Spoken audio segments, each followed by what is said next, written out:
সতীৰ্থ যুৱ সতীৰ্থ দলৰ অন্যতম সাধাৰণ সম্পাদক ধৰ্মেশ্বৰ ৰয় পূজনীয় পিতৃ মদন চন্দ্ৰ ৰয় আজি কিছুদিনৰ আগতে আমাৰ মাজৰ পৰা হেৰাই গ'ল। ইহলীলা সম্বৰণ কৰিলে। আমি আজি আমাৰ সতীৰ্থ তেওঁক তেওঁৰ পৰিয়াল মাতৃক আমি সমবেদনা জনাবলৈ সমবেদনা জনোৱাৰ ভাষাও নাই। এগৰাকী সৰ্বৰহিত ব্যক্তিৰ এই অঞ্চলৰ মৃত্যুত সকলো ম্ৰিয়মান। তেখেতৰ বিদেহ আত্মাই চিৰশান্তি লাভ কৰক, ভগৱানৰ ওচৰত আমি তাকে প্ৰাৰ্থনা জনাইছোঁ আৰু শোকসন্তপ্ত পৰিয়ালক এই দুখ সহ্য কৰিবলৈ ভগৱানে শক্তি দিয়ক। বজালী আৰু ভৱানীপুৰ সৰ্বসমষ্টি ৰঞ্জিত দাসে বিজেপিক এৰি নেদে, আপোনালোকৰ কি ক'ব? বিজেপিক এৰি নেদে বুলি কৈছে। আসন সম্পৰ্কত এতিয়ালৈকে ভাৰতীয় জনতা পাৰ্টিৰ লগত আমাৰ কথা বতৰা হোৱা নাই। আগন্তুক বিধানসভা নিৰ্বাচন সম্পৰ্কত মই আৰু আমাৰ সতীৰ্থ আমি যোৱা 3 দিন ধৰি ৰাজ্যখনৰ উজনি অসমৰ কেওখন জিলাত আমি ঘূৰা পকা কৰিছোঁ। দলৰ কৰ্মীসকলৰ মনৰ মান লৈছোঁ আৰু দলটোক অনাগত দিনত জনপ্ৰিয় কৰি তুলিবলৈ, জনসংযোগ বৃদ্ধি কৰিবলৈ দলীয় কৰ্মীসকলক আহ্বান জনোৱাৰ লগতে দলৰ সাংগঠনিক ভেটি মজবুত কৰিবৰ কাৰণে ক্ষিপ্ৰতাৰে কাম কৰিবলৈ আমি নিৰ্দেশ দিছোঁ। তো আজি ইয়ালৈ আহিছোঁ, বহুত ৰাজনীতিৰ কথা নকওঁ বা অন্য কোনো ধৰণৰ কণ্ট্ৰভাৰ্চিয়েল কথা আমি ক'ব খোজা নাই। তো আমি যিহেতু আমাৰ সময় আমাৰ হাতত আছে, আমি কথা বতৰা পাতি যিদৰে উচ্ছেদ চলিছে, মিয়াক লৈ এইবাৰ শান্তিপূৰ্ণভাৱে আৱেগৰ এখন যুঁজ হ'ব বুলি গৌৰৱ গগৈ কৈছে। এই ক্ষেত্ৰত কি ক'ব আপুনি? প্ৰথম কথা হ'ল যে আজি কংগ্ৰেছে যিবোৰ কথা কৈছে যোৱা দিনকেইটাত আমি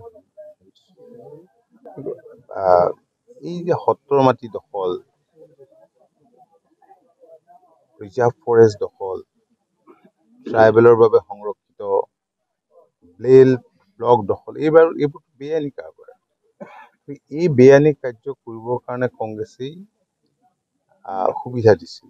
কংগ্ৰেছে এই কথাটো জানে যে এই মানুহখিনিক যদি এনে অঞ্চলত বসতিস্থল বা বেপাৰ বাণিজ্য কৰিবলৈ সুবিধা দিয়া হয়, তেতিয়াহ'লে স্বাভাৱিকতে তেওঁলোকে এদিন এনে সমস্যাৰ সন্মুখীন হ'ব লাগিব। তেওঁলোকে সদায় জোৰা টাপলি মৰা কাৰবাৰ কৰে,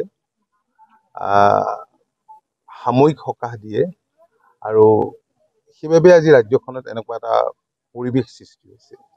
আজি অসমত যিসকল ধৰ্মীয় সংখ্যালঘু লোক আছে, এই ধৰ্মীয় সংখ্যালঘু লোকসকলে কংগ্ৰেছক ক্ষমতাত ৰখাত দীৰ্ঘদিন ধৰি তেওঁলোক সহায়ৰ হাত আগবঢ়াই আহিছে। তেনেস্থলত সেই মানুহখিনিক কি ধৰণে প্ৰকৃততে সংস্থাপিত কৰিব লাগে সেই কথা কংগ্ৰেছে নজনা নাছিল, কংগ্ৰেছে জানিছিল। নিগাজী সমাধানৰ কাৰণে তেওঁলোকৰ ভৱিষ্যতৰ ছাত্ৰত কি কৰিব লাগে সেই কথাও জানিছিল। গতিকে এতিয়া তেওঁলোকে ঘৰিয়ালৰ চকু পানী টুকি লাভ নাই। দাদা, অন্য এটা প্ৰসংগত আহিছো, বজালী নাই, এই বিষয়টো আজি কেবিনেটত আলোচনা হৈছে। মাননীয় মুখ্যমন্ত্ৰীয়ে আজি ৰাজ্যখনৰ যিটো বতৰ, যিটো পৰিৱেশ, আজি কিছুদিনৰ আগতে 6খন জিলাত বানপানীয়ে যথেষ্ট ক্ষতি কৰিছে আৰু এতিয়া খৰাং হৈছে, বহু ঠাইতে খৰাং হৈছে। মানুহে যিটো সময়ত পথাৰত শস্য ৰোপণ কৰিব লাগে, সেই সময়ত এনে সমস্যাৰ মুখামুখি হোৱাটো নিতান্তই আমাৰ কাৰণে এটা চিন্তনীয় বিষয়। আজি আমি কথা পাতিছোঁ যে এবাৰ উৎপাদন আমাৰ কমিব নেকি এইবাৰ। গতিকে জলসিঞ্চনৰ কথাটো আছেই। মুখ্যমন্ত্ৰী ডাঙৰীয়াই কৈছে যে আমি এই বিষয়টোৰ ওপৰত অনাগত দিনত নিশ্চয় আমি বেছি ফ'কাছ দিবই লাগিব, কাৰণ বতৰ পৰিৱৰ্তন, ক্লাইমেট চেঞ্জটো আমাৰ কাৰণে আজিৰ সময়ত ডাঙৰ প্ৰত্যাহ্বান। গতিকে এইখিনি মোকাবিলা কৰিবলৈ ইতিমধ্যে চৰকাৰে পৰিকল্পনা কৰিছে। নিশ্চয় কৃষকসকলে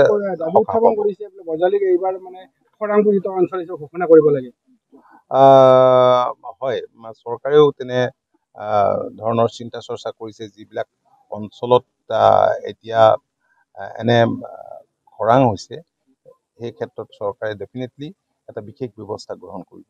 ঠিক আছে, আজিলৈকে যি বজালিৰ যি সীমা নিৰ্ধাৰণ নহ'ল, আপুনিও আছিলে এখন কমিটিৰ উপসমিতিত, কিন্তু সীমা নিৰ্ধাৰণ নহ'লে ইতিমধ্যে আৰু আন্দোলনৰ ভূমিকা ল'ব লগা হৈছে বজালীবাসীয়ে, কি ক'ব? এইটো হ'ব, কিয় নহ'ব?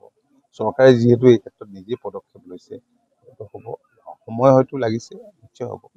ঠিক আছে, ৰাজনৈতিক মেৰপাকত সোমাই পৰিছে নেকি বাৰু? নাই তেনেকুৱা কোনো কথা নাই। ৰাজনৈতিক মেৰপাকত দুখন জিলাৰ মাজৰ সীমা সোমোৱাটো কি কথা আছে? মানে যি উপসমিতি আপোনালোকক গঠন কৰি দিছিলে, আজিলৈকে ৰাজহুৱা নহ'ল যি প্ৰতিবেদন, মানে চব কথাই চাই ৰাজহুৱাকে ক'ব লাগিব তেনেকুৱাও কথা নাই।